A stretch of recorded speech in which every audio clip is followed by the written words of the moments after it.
لبيك اللهم لبيك لبيك لا شريك لك لبيك إن الحمد والنعمة لك والملك لا شريك لك لبيك اللهم لبيك لبيك لا شريك لك لبيك.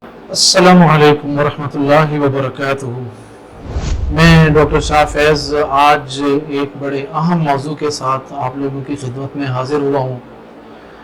جیسا کہ ہم سب جانتے ہیں کہ بہت بابرکت مہینہ آنے کو ہے ہماری زندگی میں. اس مہینے کی مناسبت سے جو میری باتیں ہیں ویسے تو وہ حجاج کرام کے ساتھ خاص ہیں، لیکن حجاج کے علاوہ عام لوگ بھی اس سے اسی طرح استفادہ کر سکتے ہیں. میری مراد حج کا بابرکت اور خوبصورت مہینہ. میں حج کے فقہی احکام پر بات نہیں کروں گا، نہ میں اس کے تاریخی پس منظر پر بات کروں گا، نہ میں اس موضوع پر بات کرنی ہے کہ حج کے مہینے میں یہ جو عظیم عبادتوں کا مہینہ ہے جس میں ایک سے زائد عبادتیں مجتمع ہو گئی ہیں، ٹھیک ہے، وہ کس کی یاد میں ہیں، وہ مجھے اس موضوع پر بات نہیں کرنی. مجھے جس موضوع پر بات کرنی ہے اور آپ لوگوں کے سامنے چند گزارشات رکھنی ہیں وہ عمومی طور پر ہم عبادات کے انجام دیتے ہوئے ان پہلوؤں کو اگنور کر دیتے ہیں. میری مراد کسی بھی عبادت کا اخلاقی پہلو. حج کرتے ہوئے حاجی جو ایک عظیم سفر کے لیے اپنے گھر سے نکلتا ہے، ٹھیک ہے، وہ جب سفر سے نکلتا ہے وہاں پر مکہ مدینہ پہنچتا ہے، وہاں پہنچنے کے بعد وہ اپنا لباس چینج کرتا ہے، پھر باقاعدہ 8 ذو الحجہ سے جو حج کے مناسک ہیں ان کا آغاز کرتا ہے. ایک ایک دن، ایک ایک عمل حج کے حوالے سے وہ اپنے اندر بے شمار ہمارے لیے تعلیمات، ارشادات اور فوائد کو اپنے اندر سموئے ہوئے ہیں. دیکھیں میرے قابل احترام سامعین، اللہ تعالیٰ آپ سب کو اپنی عافیت عطا کرے. سب سے پہلے تو یہ سمجھ لیجیے کہ اسلام دین معاشرت ہے. اسلام سوشل، اس سے زیادہ بہترین کوئی دین مجھے اور آپ کو سوشلائز نہیں کرتا جتنے زبردست طریقے سے اسلام سوشلائز کرتا ہے. اسلام کے سوشلائز کرنے پر سب سے بڑی دلیل کیا ہے؟ آپ کو تمام عبادات کو دیکھیے، ہر عبادت کے اندر اجتماعیت کا مظہر بدرجہ اتم پایا جاتا ہے. مثال کے طور پر نماز ہے، ہم نماز اجتماعی طور پر پڑھتے ہیں، باجماعت پڑھتے ہیں. روزہ، پوری دنیا کے مسلمان ایک ساتھ روزہ رکھتے ہیں، اس سے زیادہ غالباً خوبصورت اجتماعیت ہو ہی نہیں سکتی. زکوٰۃ، ایک دینے والا اور ایک لینے والا، یہ اجتماعیت کا مظہر ہے. حج میں کالے گورے، چھوٹے موٹے، غریب امیر، سب ایک جیسے لباس میں، کفن جیسے لباس میں وہ لبیک اللہم لبیک کہہ رہے ہوتے ہیں. تو اسلام اجتماعیت کا مظہر ہے، اسلام دین معاشرت ہے. اسلام ایک بندے کو دوسرے بندے کے ساتھ جوڑتا ہے. میں اس کو اگر ایک اور انداز میں بات کرنا چاہوں تو ہر عبادت کے پس منظر میں جو سب سے اہم ترین چیز ہے وہ ہے عقیدہ. عقیدے میں اخلاص اللہ کے لیے اور اتباع رسول اللہ صلی اللہ علیہ وسلم کے. جب تک کسی عبادت میں اخلاص نہیں ہوگا، جب تک اس عبادت میں رسول اللہ صلی اللہ علیہ وسلم کی اتباع موجود نہیں ہوگی، وہ عبادت نہیں ہوتی. عقیدے کے ساتھ اس کا یہ تعلق ہے. پھر آ جائیے، عبادت جو ہے در حقیقت بندہ مومن کو اللہ کے ساتھ جوڑتی ہے. بندہ مومن کا اللہ کے ساتھ ربط، تعلق بڑا مضبوط ہو جاتا ہے، پوری دنیا سے کٹ جاتا ہے وہ کمپلیٹلی کنسنٹریشن کے ساتھ. اسی کو قرآن نے حنیفیت کہا ہے، یکسوئی کے ساتھ، پوری توجہ کے ساتھ، اخلاص کے ساتھ، خشوع اور خضوع کے ساتھ. دائیں بائیں اتنی چیزیں اپنی طرف توجہ مبذول کروانے والی ہوتی ہیں، سب کو چھوڑ کر صرف ایک طلب ہوتی ہے، اللہ کے لیے. اور رسول اللہ صلی اللہ علیہ وسلم کے بتائے ہوئے طریقے کے مطابق۔ تو حج کے اندر جو اس کو اگر ہم معاملات کے پس منظر میں لیں، چونکہ ہم عمومی طور پر ایک غلط فہمی جو ہمارے معاشرے میں مسلمانوں میں پائی جاتی ہے، میں یہ نہیں کہتا کہ سب کے پاس، لیکن الا من رحم ربی کے علاوہ ہم عبادتوں کو بس چند مخصوص حرکات سکنات تک محدود کر دیتے ہیں، ظاہری اعمال تک محدود کیا ہوا ہے۔ میرے قابل احترام سامعین، اسلام سے بہترین روحانیت کا نظام کسی نے نہیں دیا۔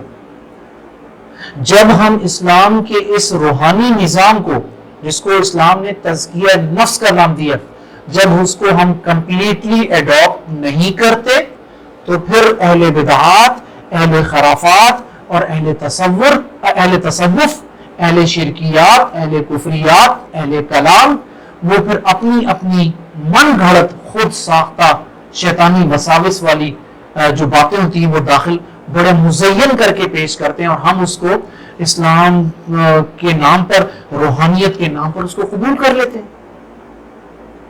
بھی اسلام کا روحانی نظام، یہ نماز اسلام کا روحانی نظام ہے۔ اسلام سے بڑھ کر کوئی عبادت آپ کو پاک نہیں کرے گی، آپ کے اندر کو پاک نہیں کرے گی۔ روزے سے بڑھ کر کوئی عبادت نہیں جو آپ کو اندر سے صاف کرے۔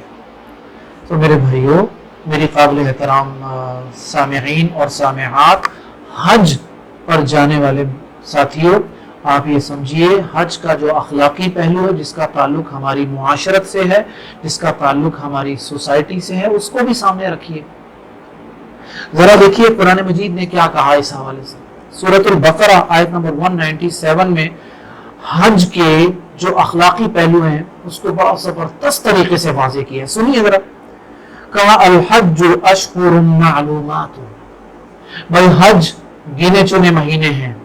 فمن فرض فیہن الحج، جو کوئی ان مہینوں میں حج کو اختیار کرتا ہے یا حج کی نیت کرتا ہے، یا جس پر حج فرض ہو جاتا ہے، اب اس کے لیے سب سے پہلا آرڈر کیا دیا گیا، فلا رفث، بھائی کوئی شہوانی یعنی جسمانی یا نفسانی خواہشات پر توجہ نہیں دینی اس نے۔ یاد رکھیے گا، اسلام کی تمام مورل جو انسٹرکشنز ہیں اس کی بیس انسان کی نفسانی خواہشات بنتی ہیں۔ ٹھیک ہے، کہا فلا رفث، کوئی نفسانی خواہش نہیں ہونی چاہیے، ولا فسوق، نافرمانی بھی نہیں ہونی چاہیے اللہ کی اور اللہ کے رسول کی۔ حج کی عبادت وہ ہے جس کے بارے میں اللہ کے رسول نے صراحت کے ساتھ کہا، خذوا عنی مناسککم، وہ لوگوں مجھ سے حج کرنے کے طریقے سیکھ لو۔ اللہ کے نبی صلی اللہ علیہ وسلم نے حج بالکل شروع سے لے کر آخر تک مکمل بیان کیا ہے۔ کیوں نہ بیان کیا ہو، دین مکمل ہو چکا ہے۔ اليوم اکملت لکم دینکم واتممت علیکم نعمتی ورضیت لکم الاسلام دینا، کہنے والا اللہ تعالیٰ ہے، اور آخری حج پر کہا جا رہا ہے جس پر یہ آیات نازل ہوئی وہ رسول اللہ صلی اللہ علیہ وسلم۔ اس آیت کے ذریعے اللہ کے رسول کے مشن کی تکمیل کا آسمانی اعلان بھی ہو رہا ہے۔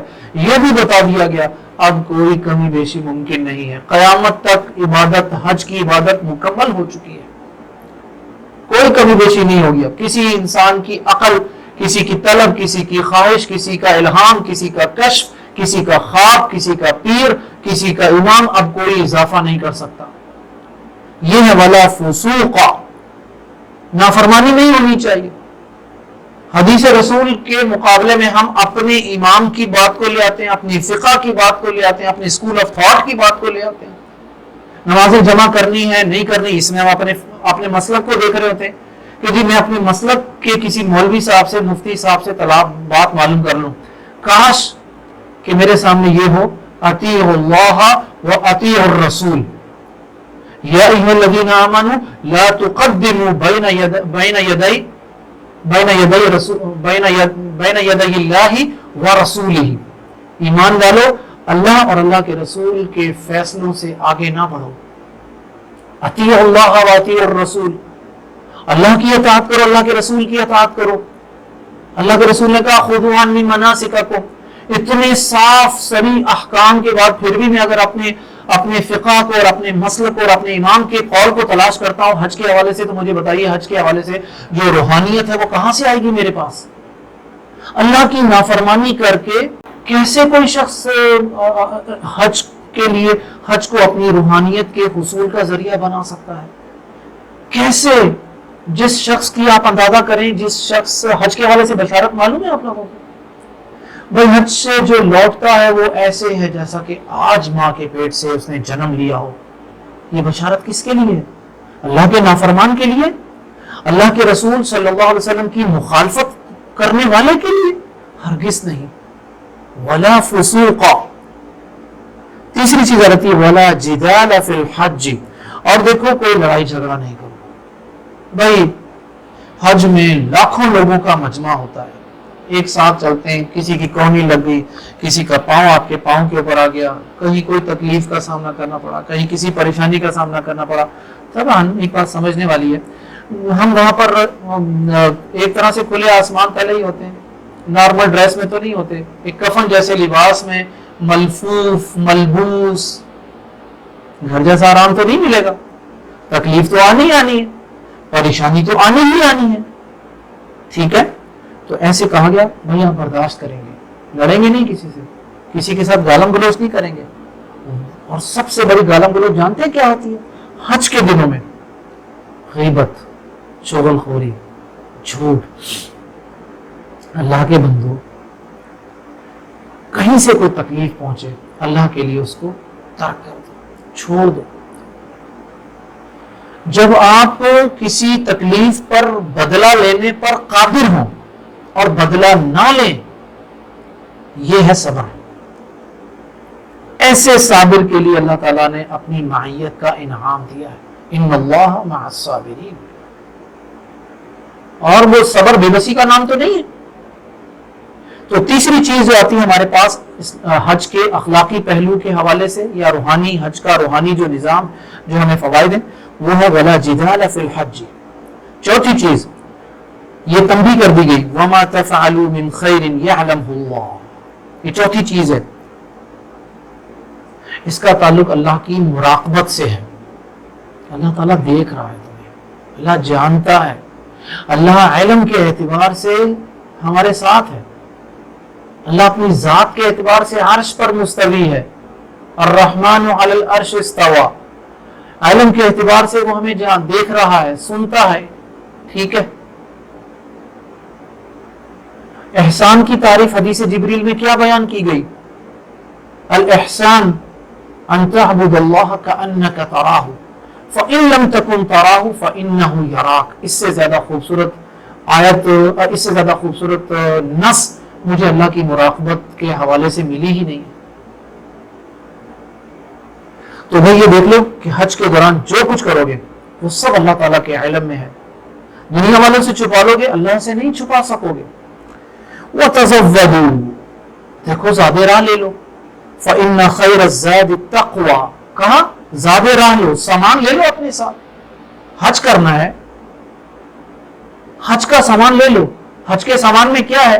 مال، جو آپ کے کھانے پینے کے لیے آسانی ہو جائے، وہاں پر آپ کو ہاتھ نہ پھیلانا پڑے، بھیک نہ مانگنا پڑے، کسی کی محتاجگی نہ ہو. ٹھیک ہے. کچھ ضرورت کی دوائیاں. ٹھیک ہے. اور وہ آپ کی جو مطلب آپ اپنے اعتبار سے دیکھ لیں. لیکن کہاں یہ ساری چیزیں جو زاد راہ کے طور پر لینی ہے لو، لیکن فإن خیر الزاد التقوی. سب سے بہترین زاد راہ جو ہے وہ تقوی ہے. تقوی پرہیزگاری نہیں، بلکہ تقوی خیر کو کرنا اور برائی سے بچنے کا نام ہے. تقوی ان دونوں کیفیات کو ملانے سے ہم عمومی طور پر تقوی کا ترجمہ کرتے ہیں پرہیزگاری. یہ ادھورا ترجمہ ہے.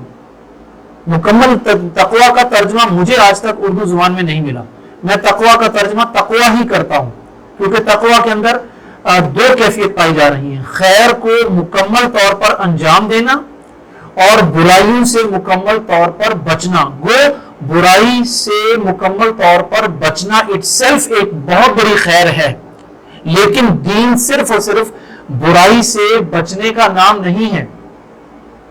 دین میں دونوں چیزیں ہیں، پیرالل چل رہی ہیں، خیر اور شر، ترغیب ترہیب، اچھائی برائی، ٹھیک ہے، ہر چیز پیرالل چل رہی ہے.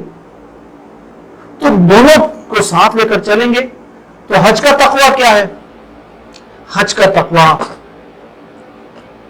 آپ اپنے گھر سے جب سے نکلیں اور واپس آنے تک آپ کا بیہیویئر، یہ سب سے بڑا تقویٰ ہے. ہر عبادت کا تقویٰ الگ الگ ہوتا ہے. روزے کا تقویٰ کیا ہے؟ کہ جب آپ سے کوئی لڑے جھگڑے گالم گلوچ کرے تو آپ کہیں انی صائم، میں روزے سے ہوں، یہ روزے کا تقویٰ ہے. ٹھیک ہے، گالم گلوچ میں خاموشی اختیار کر لیجیے. وَإِذَا خَاطَبَهُمُ الْجَاهِلُونَ قَالُوا سَلَامًا، یہ روزے کا تقویٰ. حج میں بھی یہی تقویٰ اختیار کیجیے. آپ کی زبان سے کوئی ایسا لفظ ادا نہ ہو جو آپ کے اجر کو ضائع کر دے اور آپ کے اس خوبصورت اور بابرکت سفر کو صرف چند ظاہری اعمال تک محدود کر دیں. یاد رکھیے گا، آخری بات کر کے اجازت لے رہا ہوں، یاد رکھیے گا، عبادت صرف اور صرف ظاہری اعمال پر مشتمل چند حرکات اور سکنات کا نام نہیں ہے. عبادت کا ایک ظاہری پہلو ہے اور ایک باطنی داخلی پہلو ہے، جس کو میں بار بار روحانیت کا نام دے رہا ہوں، جس کو میں تزکیہ نفس کا نام دے رہا ہوں، جس کو میں حنیفیت کا نام دے رہا ہوں، جس کو میں خشوع اور خضوع کا نام دے رہا ہوں. توکل دل کی عبادت ہے، ٹھیک ہے. نیہ عبادہ قلبیہ، تو دل کی بھی عبادت ہوتی ہے. جب تک اندر کی اور باہر کی عبادت آپس میں نہیں ملے گی اس وقت تک، بلکہ اگر حج کے پس منظر میں آپ کو بات کرنا چاہوں، جب تک آپ کے مناسک حج اندر سے ایک ساتھ نہیں مل جائیں گے اس وقت تک آپ اس بشارت کے مستحق نہیں ہوں گے جو رسول اللہ صلی اللہ علیہ وسلم کی بشارت ہے کہ بھی حج کر کے آنے والا ایسا ہوتا ہے جیسا کہ آج ماں کے پیٹ سے اس نے جنم لیا ہو. میں دعا کرتا ہوں اللہ تعالیٰ آپ کو اس بات کی توفیق عطا فرمائے کہ آپ حج کو کما حق ہو، حج کے مناسک کما حق ہو انجام دے سکیں اور ان تمام بشارتوں کے مستحق ٹھہر سکیں جو اللہ تعالیٰ نے قرآن مجید میں بیان کی، جو رسول اللہ صلی اللہ علیہ وسلم نے اپنے مبارک فرامین میں بیان کی. اسی پر اکتفا کرتا ہوں. السلام علیکم ورحمۃ اللہ وبرکاتہ.